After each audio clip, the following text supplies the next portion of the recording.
Ecclésiaste. Chapitre 10. Les mouches mortes infectées font fermenter l'huile du parfumeur, un peu de folie l'emporte sur la sagesse et sur la gloire. Le cœur du sage est à sa droite, et le cœur de l'insensé à sa gauche. Quand l'insensé marche dans un chemin, le sens lui manque, et il dit de chacun, « Voilà un fou !» Si l'esprit de celui qui domine s'élève contre toi, ne quitte point ta place, car le calme prévient de grands péchés. Il est un mal que j'ai vu sous le soleil, comme une erreur provenant de celui qui gouverne.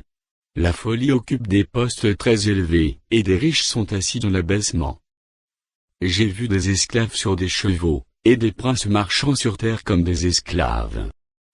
Celui qui creuse une fosse y tombera, et celui qui renverse une muraille, sera mordu par un serpent.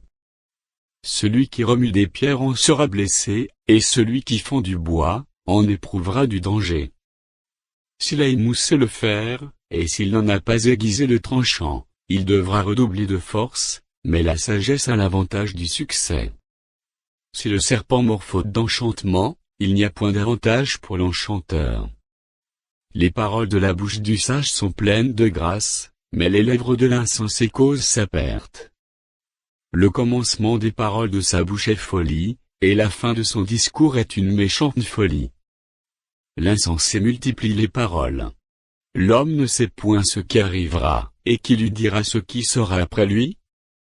Le travail de l'insensé le fatigue, parce qu'il ne sait pas aller à la ville. Malheur à toi, pays dont le roi est un enfant, et dont les princes mangent dès le matin. Heureux toi, pays dont le roi est de race illustre, et dont les princes mangent au temps convenable, pour soutenir leur force, et non pour se livrer à la boisson. Quand les mains sont paresseuses, la charpente s'efface, et quand les mains sont lâches, la maison est des gouttières. On fait des repas pour se divertir, le vin rend la vie joyeuse, et l'argent répond à tout.